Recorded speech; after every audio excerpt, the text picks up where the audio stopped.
Bonjour, bonjour. Je suppose que vous êtes monsieur le maire. Yannick, vous allez bien? Ça va, ça Quel va. plaisir, Oui, quel plaisir de vous recevoir. Une partie des membres du conseil, Ma petite fille Enchantée. Yannick, et puis Coralie. ma grande amie de Tulle. Tania, la fille.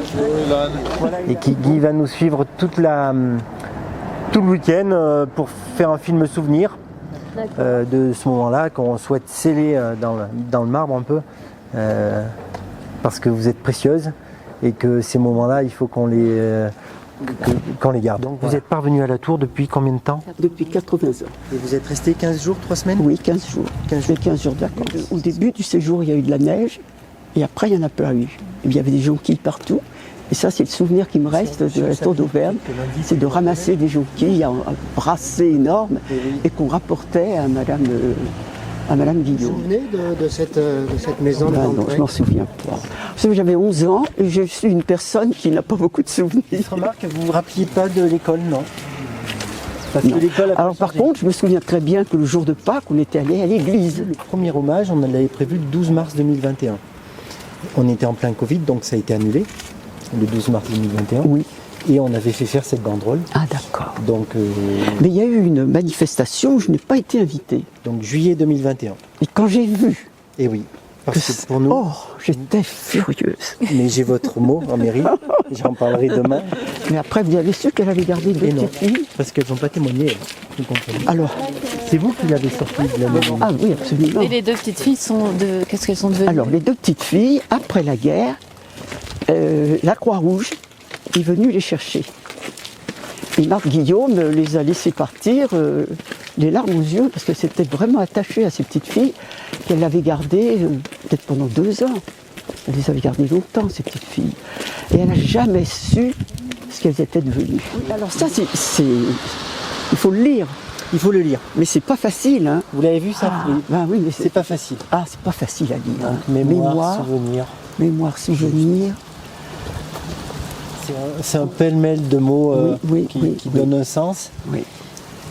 C'est une dentelle de pierre qui a été faite par Thierry Courtadon, qui est un sculpteur Oui, international. c'est une bonne idée. Hein. C'est une bonne idée. Puis c'est l'homme qui marche. Là, Cette silhouette, voilà, elle représente bien Marthe. Oui. La fragilité de l'humanité, puisque Oui. la dentelle Oui. Ah, oui. est si fragile. Oui. Et la silhouette de Marthe, un petite, Oui, c'est ça un peu. Oui, ça je me souviens un peu. petite, un peu Oui, trapue, oui, c'est ça, un peu carré. Hein. un peu carrée. Oui, Donc c'est cette pierre qui est à la fois dure et fragile. voilà. Et voilà. Oh, c'est bien. C'est bien. Et le fait que vous soyez là demain, c'est parce que sur cette pierre, élevée au rang des justes parmi C'est les ça. nations le 12 mars. Voilà, ça a été décerné en Israël le 12 mars. Le 12 mars, Et d'accord. puis après, on a fait la cérémonie de réception à Clermont-Ferrand. Ah ben je la trouve très bien. Très bien. Elle représente la solidité et la fragilité en même temps. C'est très bien.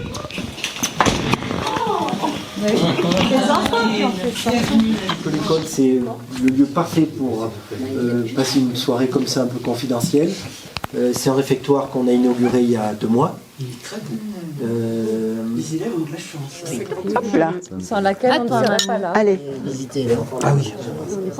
on n'est pas juste comme ça par hasard. Hein. Ça vous a pris combien de temps? 2 ans, 3 ans peut-être. Oui, parce qu'il vérifie, il recoupe les témoignages, il vérifie bien que la personne n'a pas aidé les juifs contre de l'argent, Ah oui, en plus. Ah ben oui. vérifie que la personne savait que les gens qui ont été sauvés étaient juifs. Et oui, c'est vraiment, il y a des règles à respecter. Et mon père a fait des camps, d'un camp on l'a emmené dans un autre, enfin il a fait au moins 4 ou 5 camps différents avant d'arriver à Drancy. Et pendant toute cette période, maman essayait de le faire échapper, évader, ou au moins d'avoir une autorisation de sortie. Et comme elle n'y arrivait pas, elle le suivait partout. Chaque fois qu'il allait quelque part, elle le suivait partout. Donc elle ne pouvait pas nous reprendre pendant les vacances. Et alors, je ne sais pas qui a décidé. On a dit, ben on va aller chez la sœur de la religieuse qui était à Sainte-Marguerite. Voilà, et c'est comme ça que nous avons atterri toutes les 3 À la tour. à la tour. Alors c'est vous qui avez fait ça? Odile. Voilà, félicitations à Odile. Hein. T'en as assez ou plus? Non, c'est très bien comme ça. Il faut qu'il y ait on est en train de le mettre en place. C'est ma sœur. Voilà. Je vous donne ce livre que j'ai écrit, qui n'est pas forcément les souvenirs de guerre, mais c'est des souvenirs de ma famille. À un moment, il me semble que vous dites, je me suis aperçu que j'avais une religion juive quand il fallait aller à la messe en pension. Oui, c'est dans cette... effectivement, c'est pas précisément en allant à la messe, mais dans cette ambiance catholique et où il fallait que je me cache, parce que j'étais juive, je me suis sentie juive. La nièce de Marc. Un moment important. Beaucoup d'émotions, surtout pour vous qui êtes venus de loin. C'est vraiment... Vous aviez rencontré Nadine, non? Non, Ben si, vous êtes venu à Clermont. Oui, vous êtes venu à Oui, Clermont. oui. Je me souviens de vous, parce oui, que parce vous avez que- parlé. Oui, Voilà. oui. Je me Mais moi souviens j'étais pas de là, vous. oui, avec mon Par mari. contre, mais- je me souviens d'Irène. Ah oui, Oui, oui. Qui avait parlé un petit peu aussi. oui, Irène, elle certainement. avait parlé juste avant moi, elle avait Très bien. parlé des, Ah oui, c'est des ça. paysans qui avaient la tradition d'accueil. Une lettre, et elle dit justement qu'elle avait caché 2 petites filles juives. C'est ça. et qu'on Ah, était c'était venu des juifs. lui Je savais pas. retirer. Moi j'avais 5 ans, alors je. Alors elle s'appelait Trincard, Jacqueline Trincard. Où j'arrive. La Croix-Rouge se sont présentés et ils ont dit qu'ils les récupéraient. Et comme elle n'a jamais eu de nouvelles, elle s'est toujours fait du souci. Madame.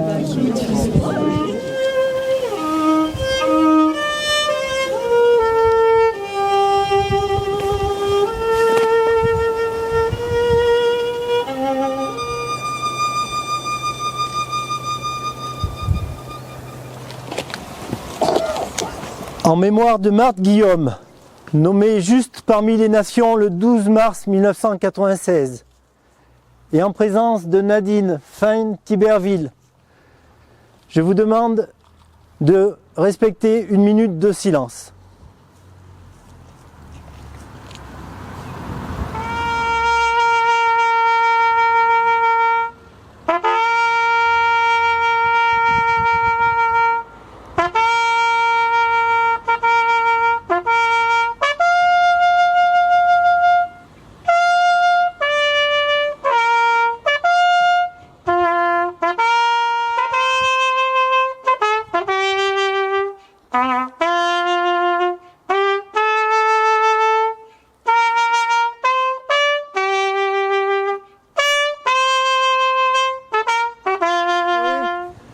Je remercie particulièrement Nadine d'être aujourd'hui ici à la Tour d'Auvergne, 80 ans après.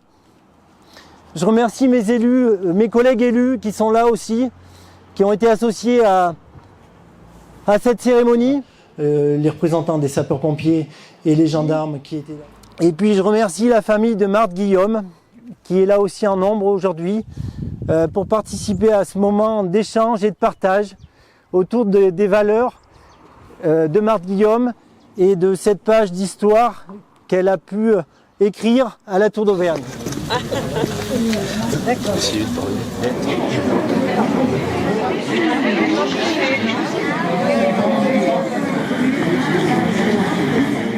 Monsieur Maillet, je crois qu'il était là en 2001 quand on a pensé mettre à l'honneur Marthe Guillaume, donc c'est lui qui menait les débats.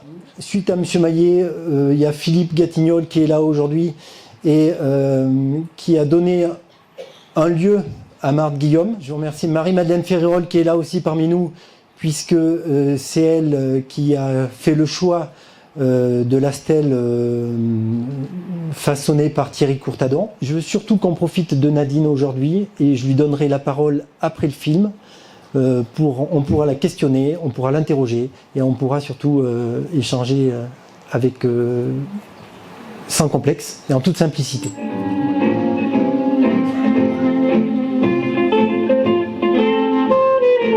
Novembre 1942.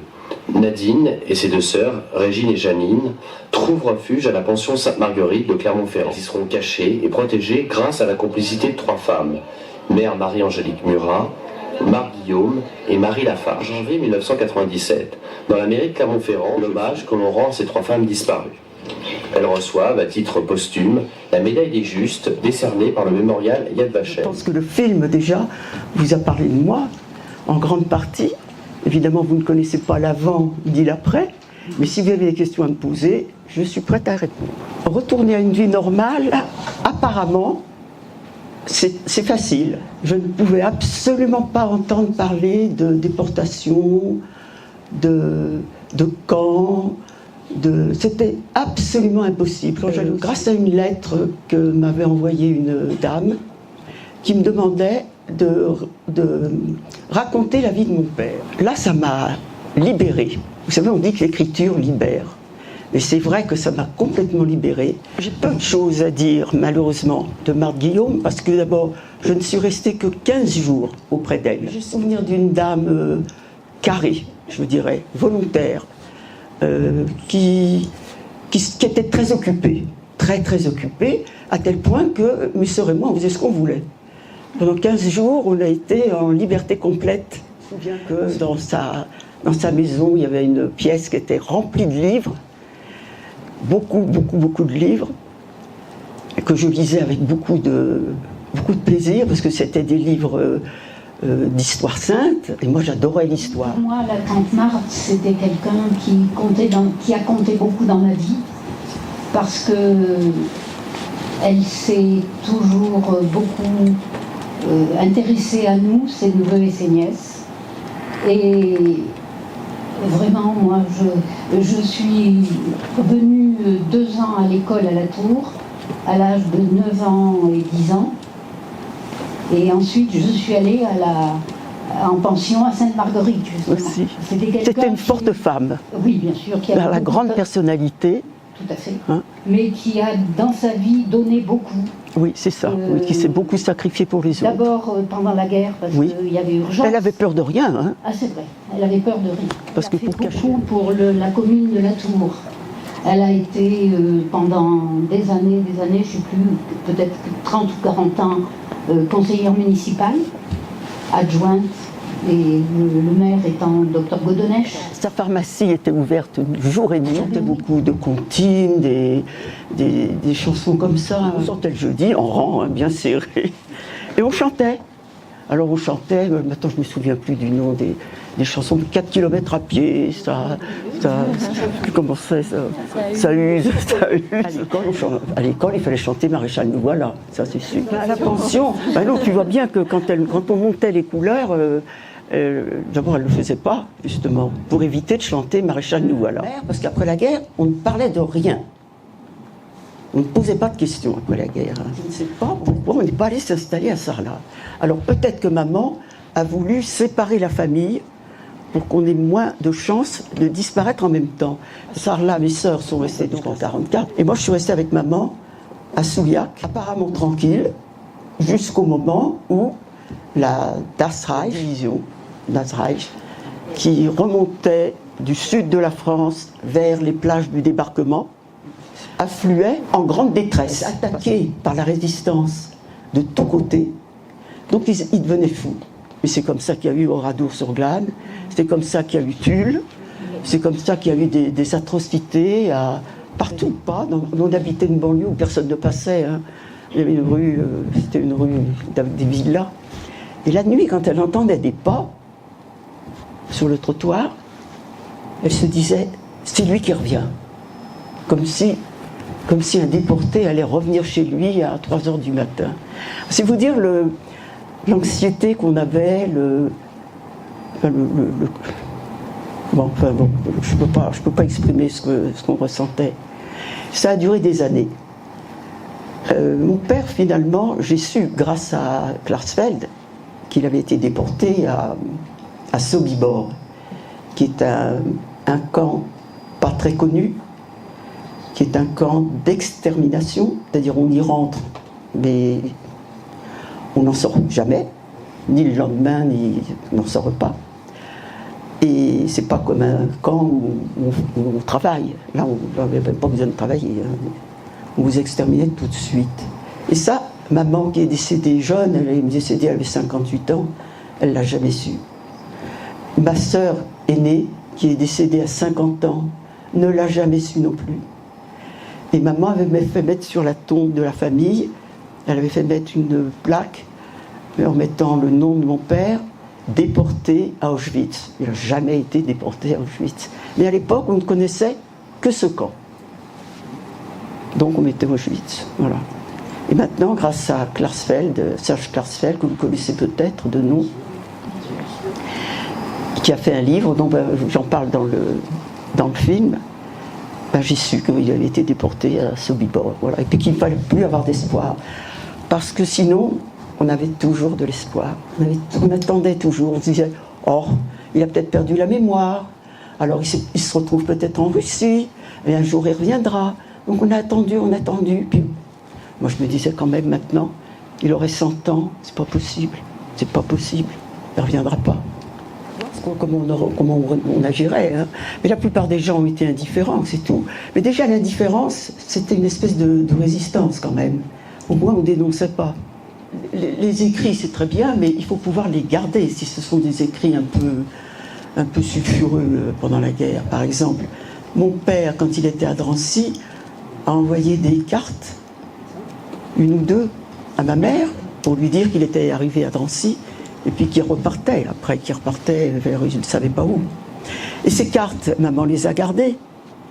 Mais quand on est arrivé à Souillac, et qu'on habitait dans cet hôtel où il y avait des Allemands qui étaient dans la chambre à côté, maman s'est dit, je ne peux pas garder ces cartes. S'ils viennent faire une perquisition dans la chambre, ils vont voir les cartes et ça va nous condamner. C'est très joli de vouloir écrire, mais quelquefois, les souvenirs, on est obligé de les détruire. On ne pouvait pas vous laisser partir sans quelques jonquilles. Ah ben, ça c'est gentil. Ça. Alors, oui, parce que c'est vraiment le symbole de mon séjour. Des jonquilles. Merci, je vous donne ça. Des souvenirs de famille, hein. La vie de mon père. Voilà. Puisqu'il a été déporté, je voulais laisser un souvenir de cet homme qui a eu une vie assez extraordinaire. Et moi, je vous remercie aussi. C'est moi qui vous remercie. Parce que vous avez été coopératif et vous ne m'avez pas laissé toute seule comme ça. C'est les deux sœurs. Donc celle qui était religieuse. Ah, c'est les deux sœurs. C'est les deux sœurs. Puisque sœur Marthe de la Croix, c'était sa sœur. C'est Marthe. C'est Marthe. Oui, c'est Marthe. On voit qu'elle est résolue. Hein. Et puis c'est des vrais, des gentils, des vrais. Oui. Je n'ai pas pensé à prendre des cartes. Vous n'avez peut-être pas de crayon, je vais chercher. J'ai pas pris. C'est un oncle qui est allé voir Saliège à Toulouse, et Saliège a dit, mais il y a plus proche, vous allez voir Monsieur Piguet, et c'est par Monsieur Piguet que vous êtes retrouvé à l'Institut Sainte-Marguerite. C'est pour ça que Nadine a témoigné en faveur de Monsieur Piguet pour qu'il ait la médaille des Juifs. Moi je dis toujours, c'est personnel, hein, mais quand on me parle des guerres de religion, par exemple, je pense qu'en fait, c'est des guerres de la bêtise. C'est la bêtise humaine qui se sert de la religion, de la politique ou de l'athéisme même pour faire passer ses idées, quoi. C'est l'être humain, hein, le mauvais côté de l'être humain, hein, parce qu'il y a le bon côté aussi. Je souhaite à tous une bonne santé à Nadine, et puis trinquons aux retrouvailles à la Tour d'Auvergne entre Nadine, Marthe et Sophie d'Ariane et ce fameux repère. Est-ce que j'ai appris des choses ? Non. J'avais déjà beaucoup appris en l'aidant à mettre en page, à écrire son livre. Mais c'est là que j'ai tout appris parce qu'avant, je lui avais jamais posé vraiment de questions.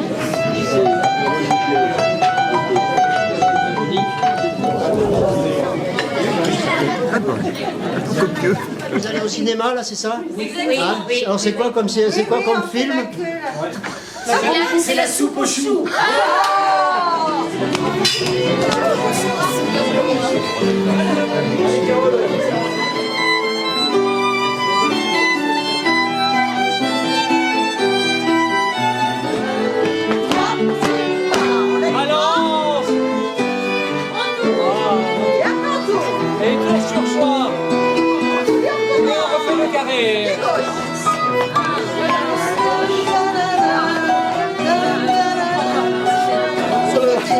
Gauche, droite,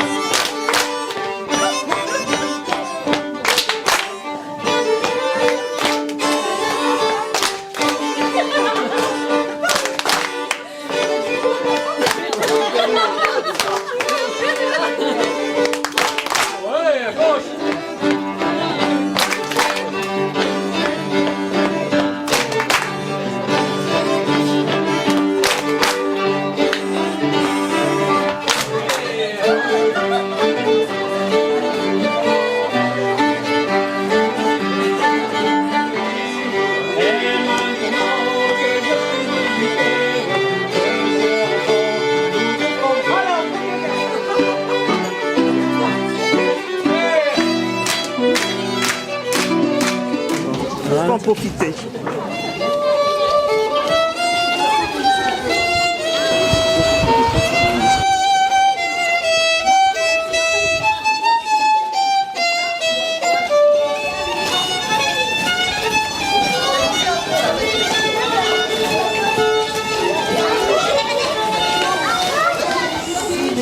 Oh là là.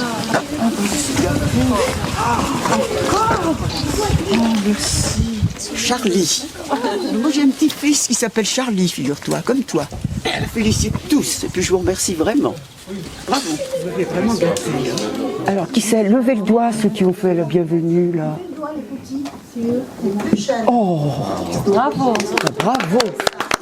On avait des tickets d'alimentation, si vous voulez les passer. Alors, on détachait chaque petit ticket, on allait chez l'épicier, mais il y avait des choses quand même qu'on pouvait acheter sans ticket.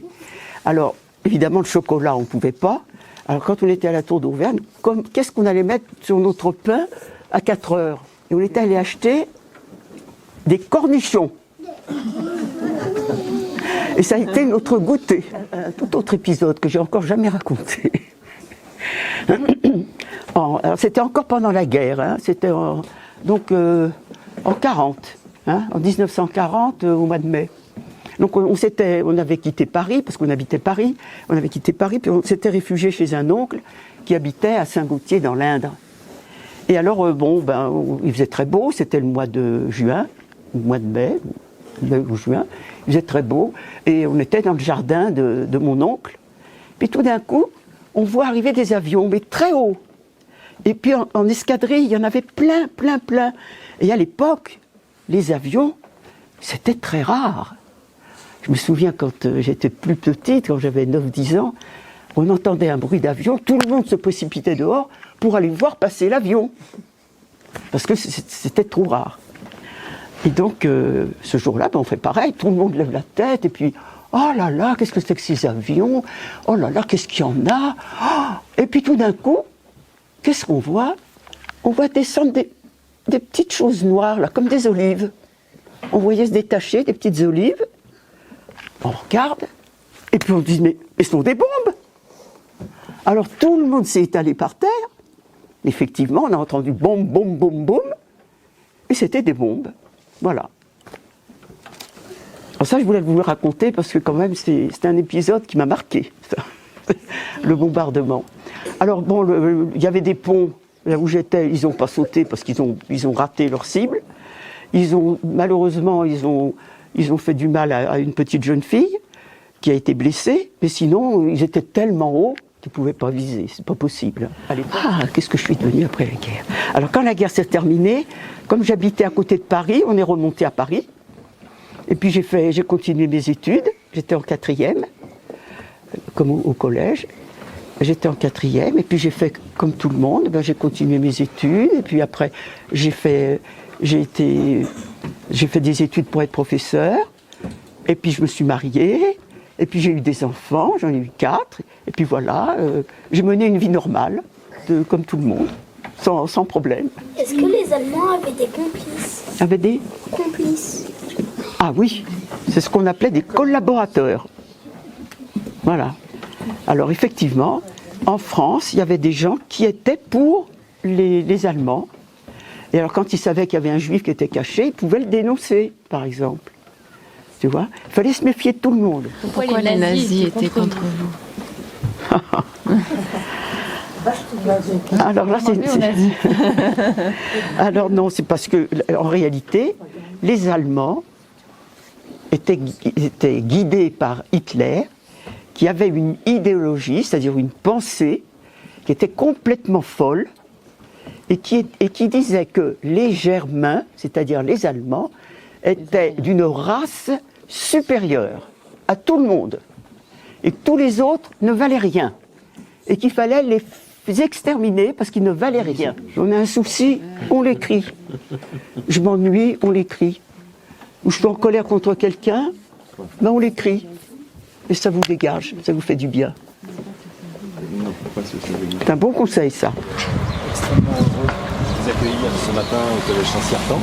sont impatients, bien évidemment ils ont préparé votre venue, et puis comme on le dira tout à l'heure, en fait c'est la continuité de quelque chose qui a déjà commencé il y a 2 ans, puisque les élèves que vous rencontrez, les élèves de 3e, étaient déjà élèves au moment où la stèle a été inaugurée. Ce que vous entendez, ce sont les 6e qui ont préparé un petit accueil, et donc dans un second temps, vous rencontrerez les élèves de 3e. Et parmi ces élèves, nous en avons certains qui animent la web radio de l'établissement.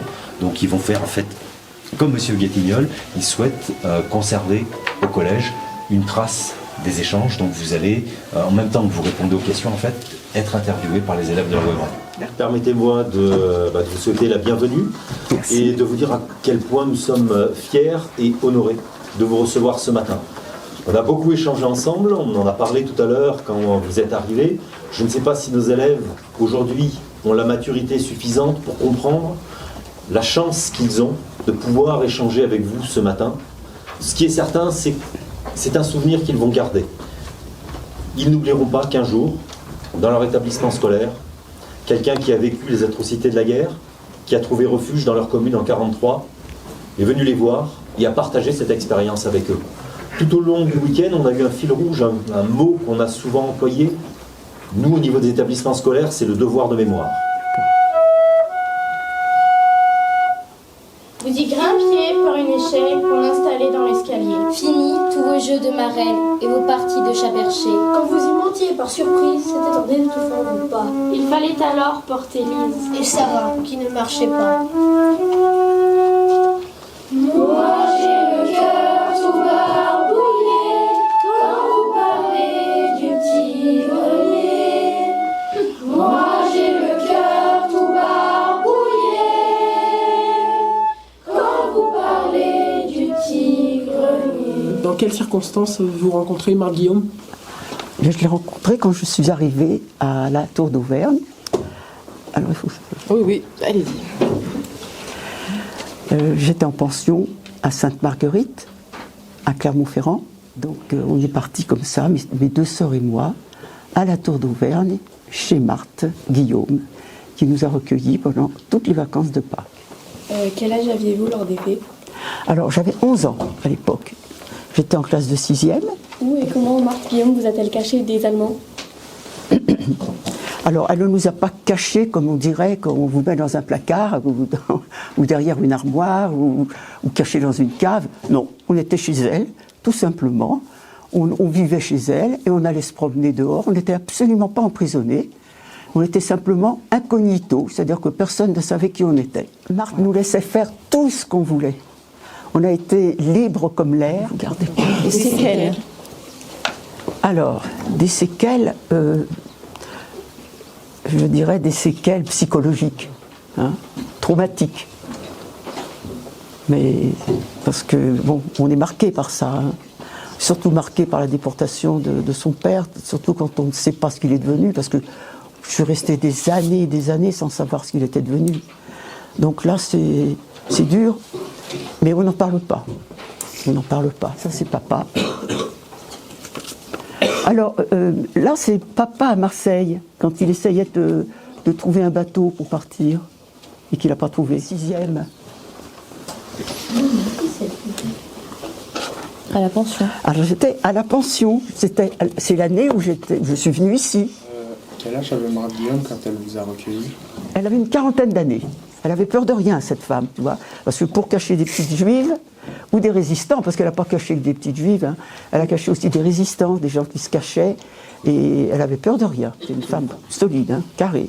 Est-ce que vous avez déjà eu affaire à l'armée allemande ou à la milice française dans un cadre de contrôle? À Sceaux, on côtoyait souvent des défilés allemands. Voilà. Alors, ça, la première fois, c'est là que j'ai rencontré les Allemands. Et je me souviens que maman, le 14 juillet, m'avait fait endosser une robe qui était bleu, blanc, rouge. C'était que des rayures bleu, blanc, rouge. Et donc, c'était le drapeau français. Elle voulait fêter le 14 juillet, malgré les Allemands. Et mes sœurs et moi, on était en bleu, blanc, rouge, avec le drapeau. C'était une petite résistance, quand même. Symbolique. À notre façon. Les Allemands qui sont venus chez toi prendre les livres. Ah oui. Oui. Alors, c'est pas des Allemands. Mais effectivement, à cette époque-là, il y a 2 personnes qui ont sonné à la porte. Alors, je ne sais pas qui c'était. Et ils venaient perquisitionner chez nous, dans notre maison, pour voir, ils recherchaient si on avait le fameux livre que Hitler avait écrit, qui est le livre, vous connaissez le livre que Hitler a écrit ? Mein Kampf, oui. Et je ne sais pas si vous le savez, mais c'était un livre qui était interdit en France. On n'avait pas le droit de le posséder. Parce qu'il y avait tous les projets d'Hitler dedans, hein, qu'il a effectués d'ailleurs. Et donc, nous, on ne l'avait pas. On l'avait pas. Alors ils sont venus, ils ont perquisitionné partout dans la maison, et puis ils sont repartis. Alors à ce moment-là, mon père a commencé à avoir peur, et il se dit, oh là là, je ne suis pas tranquille. Et il s'est dit, je vais m'en aller en zone libre. Voilà. Ça a été un épisode de notre vie pendant la guerre. Donc vous avez franchi la ligne de démarcation ? Alors mon père a franchi la ligne de démarcation en Fraude, à Langon, près de Vierzon. Ça s'est passé, je dirais... il ne nous a pas dit que c'était tellement difficile. Bon, ça ne va pas être facile, mais enfin bon. Il a traversé une rue, et puis je ne sais pas comment il a fait pour traverser le Cher, j'en sais rien. En revanche, ma mère, après, elle a voulu... Alors, nous, on est partis aussi, parce que les enfants avaient le droit d'aller en vacances en zone libre. Mais attendez, il fallait jurer sur l'honneur qu'on reviendrait. Maman me dit, bon, c'est pas possible, je ne peux pas jurer sur l'honneur, parce que moi, je vous envoie en zone libre, et c'est pour que vous y restiez, près de votre père. Oh, c'est pas possible, comment on va faire ? Et alors, elle pose la question à un oncle qui était avocat, et qui lui dit, oh, écoute, tu vas jurer n'importe quoi à des boches ? Tu peux jurer sur l'honneur n'importe quoi ? C'est des boches, ils n'ont pas de parole, eux. Alors maman a dit, bon, d'accord. Alors elle a signé sur l'honneur qu'on reviendrait, et puis on n'est pas revenu. Voilà, on est resté là-bas. Mais alors maman toute seule, on était dans une grande maison, elle était toute seule, papa était parti. Elle dit, je ne peux pas rester quand même, il faut que j'aille les rejoindre. Donc elle se dit, bon, comment je vais faire ? Alors elle en parle à un voisin, qui dit, oh ben ça tombe bien, moi j'ai ma mère qui est mourante, non c'était sa grand-mère je crois, qui était mourante dans le sud, du côté d'Argelès, et pour passer la frontière, cette fameuse zone, pour aller en zone libre, il fallait un AOG, c'est-à-dire un permis, une autorisation de sortie délivrée par les Allemands. Évidemment, ils ne vous la donnaient pas comme ça tout de suite, ils vous la donnaient peut-être 15 jours après. Ce monsieur Bricot, il dit, mais c'est pas possible, moi je ne peux pas attendre 15 jours, on va passer en Fraude. À un moment, il dit, je vais partir avec vous. Voilà. Alors, tout ce qui était précieux dans la maison, en particulier les photos, elle les a donnés à Madame Briqueux, et puis elle est partie. Elle a pris le train jusqu'à Vierzon. Et là, ils ont rencontré une dame qui avait envie aussi de passer la ligne de démarcation en Fraude. Enfin, ils ont trouvé un passeur, je ne sais pas comment, ça se paye, hein. Un passeur, ça se paye. Il a dit, mais vous ne vous inquiétez pas, on se donne rendez-vous à telle heure, et puis on prendra une barque, je vous emmène. Alors bon, ils s'en vont. Alors, ils arrivent, ils montent dans la barque, ils embarquent, et puis après, ils arrivent dans la prairie, quoi, qui est à côté. Puis le passeur, il s'en va.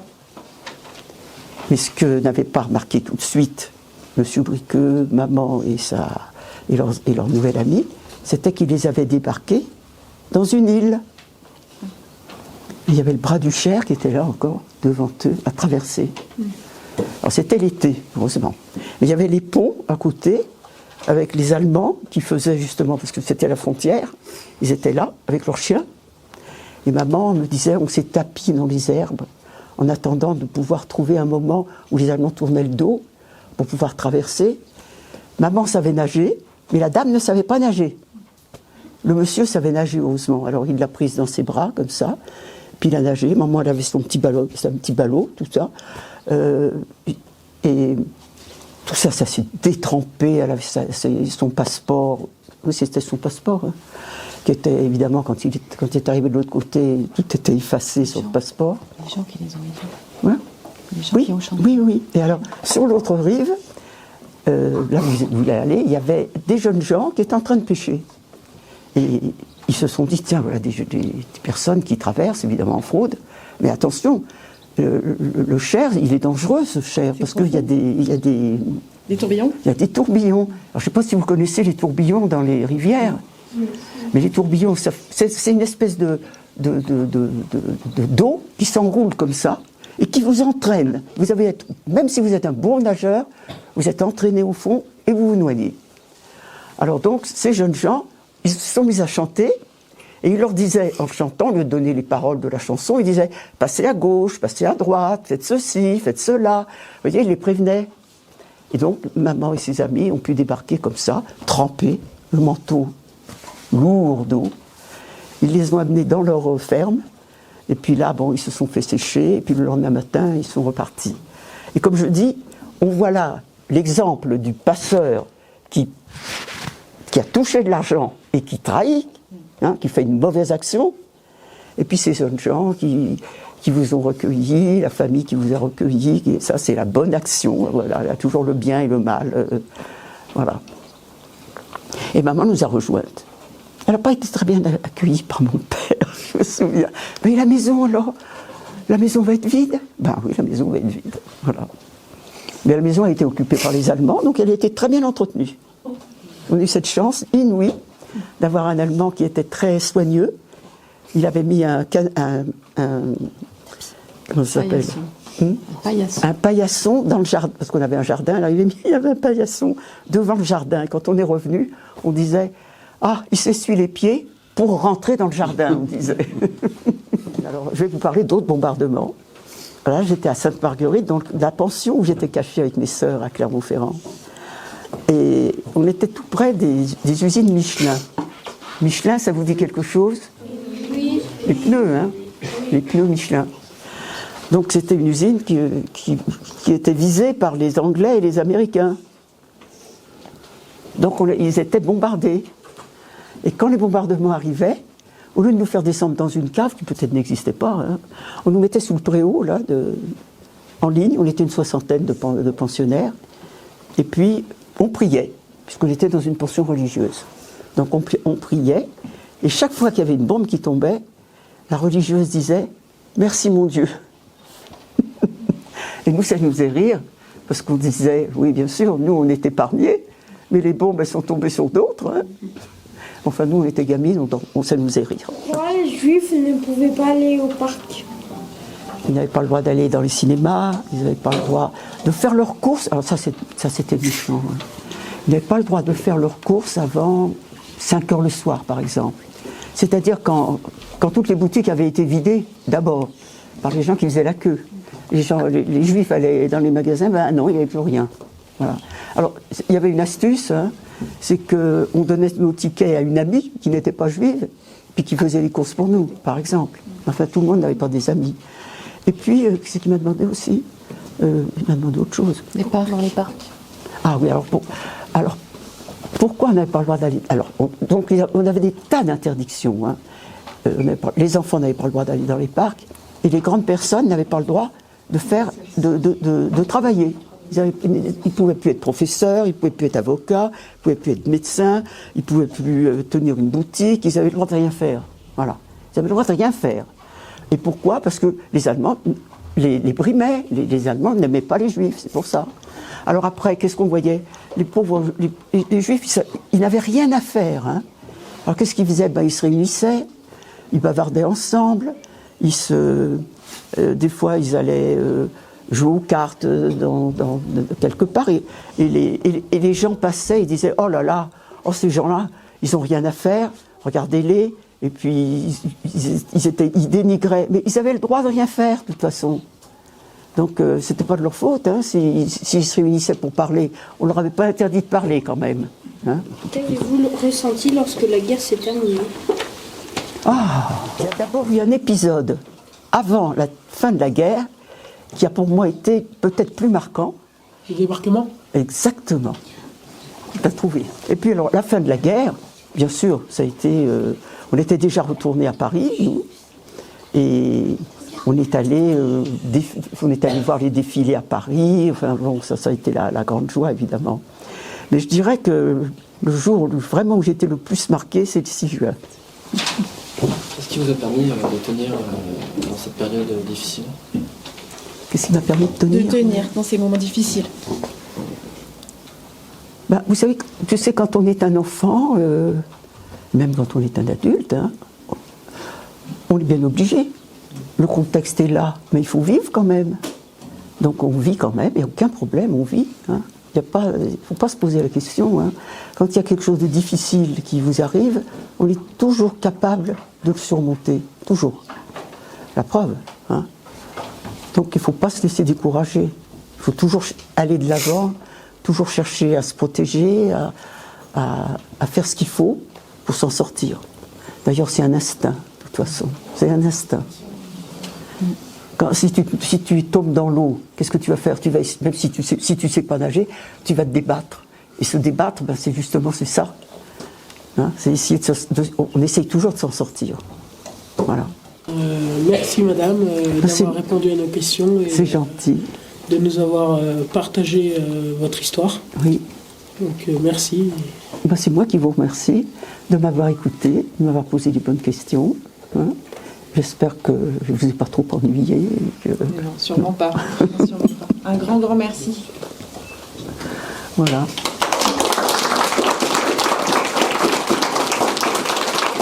Merci.